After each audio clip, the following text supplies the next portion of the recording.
everyone, welcome back for another deep dive. Today we're going to be looking at something I bet you've never thought about too much. It's baldness, Okay. but not like the science of it, like how it actually affects men. The stigma. Yeah, The stigma. yeah, it's fascinating. So, to really dig into this, Okay. we've got this new research. Oh, cool. It's from the Journal of Health Psychology, Uh-huh. and the study is called Men's Baldness Stigma, a Mixed Methods International Survey. Kitschy. And they talked to 357 men Wow, that's a lot. who were going bald. Okay. But here's the thing. Yeah. They weren't all like... Rushing out to get treatment. Exactly. Oh, that's so interesting because usually when Yeah. we see these studies, it's like, It's all about the guys who are like, that's it. give me the cure. Right, this is going to give us a much broader perspective. For sure. Okay, so Yeah. baldness, we all know, is incredibly common. Super common. Like yeah. half of all men by 50 are dealing with it. At least. And it's not bad for you. Nope. Like it doesn't affect your health in any It way. doesn't affect your physical health, no. So you... It would be a non-issue. Totally. But that's where the stigma comes in. Right. Even though it's totally natural. Like you said, it's just part of aging for a lot of guys. Society still kind of sees it as a bad thing. like a negative, something that needs to be... Like hidden or fixed. Exactly. It's like we've decided men shouldn't go bald, even though it's totally normal. So it's not really about the hair itself. No. It's about... this whole other layer of... expectation. Yes. Expectations, judgments. Have you ever heard of this idea of medicalization? I don't think so. What is that? So it's basically when we take something that's totally normal, a natural variation, Okay. like baldness, and we frame it as a medical problem that needs treatment. So instead of just accepting it, it's like, you've got to cure it. Exactly. I guess. He benefits from that. The people selling the cures. Bingo. The hair loss industry. And the authors of this study, they actually point out that a lot of the research we have on baldness is funded by these companies. Oh, wow. So it's like Yeah. creating this problem that needs to be solved. Yeah. There's this sense of urgency. Even fear, or maybe? Oh, absolutely. Yeah. And all of that can really mess with how men feel about themselves. Yeah. Imagine constantly being told that you need to fix your hair, that it's making you less attractive. Less successful. Yeah, less successful. It could really chip away at your self-esteem. Yeah, it's like... It's a lot deeper than just like a few jokes. Totally, yeah. Like there's this whole system making it seem like baldness is bad. Right. And that's really what this study gets into. Like, how do all these messages actually play out in our relationships? In the media. Yeah, the media. Even in our own heads. It's almost like they start to believe it themselves. Yeah. Internalized stigma. It can be tough. It really can. So, okay, we've talked about how society sees all of this. Uh-huh. But what about the men themselves? Yeah, good question. What do they actually do when they start to lose their hair? Well, the study breaks it down into two main categories. Okay. You've got combating and you've got accepting.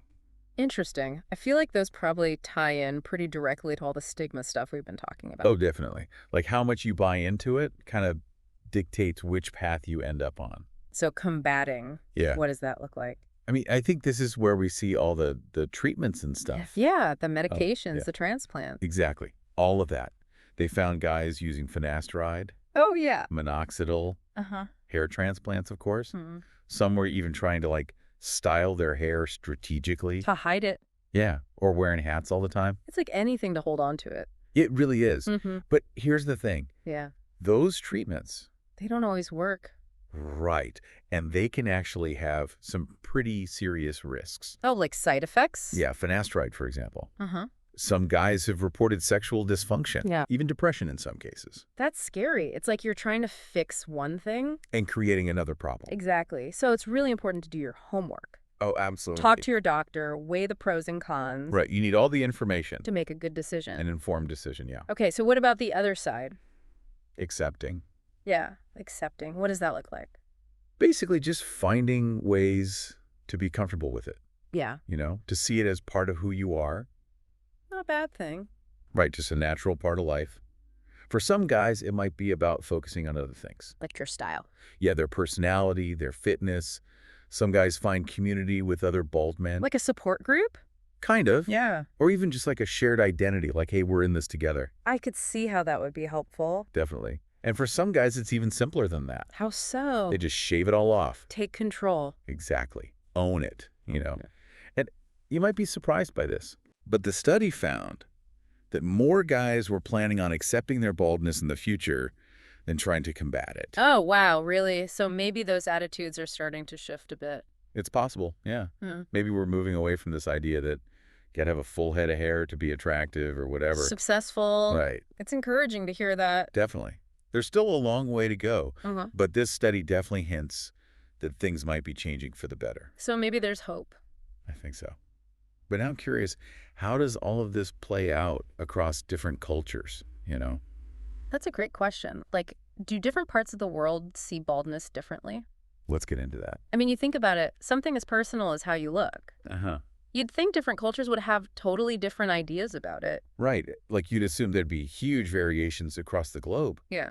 But actually, when they looked at responses based on, race and where people lived, the overall levels of stigma, they weren't that different. Really? So even with different cultural norms, guys everywhere are feeling this pressure. Seems like it.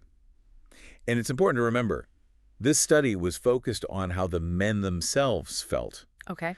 Their internal perception of the stigma, not necessarily how other people were treating them. So it's possible that, like, even if baldness is seen differently in different cultures, those feelings on the inside, that shame or insecurity, those might be pretty universal.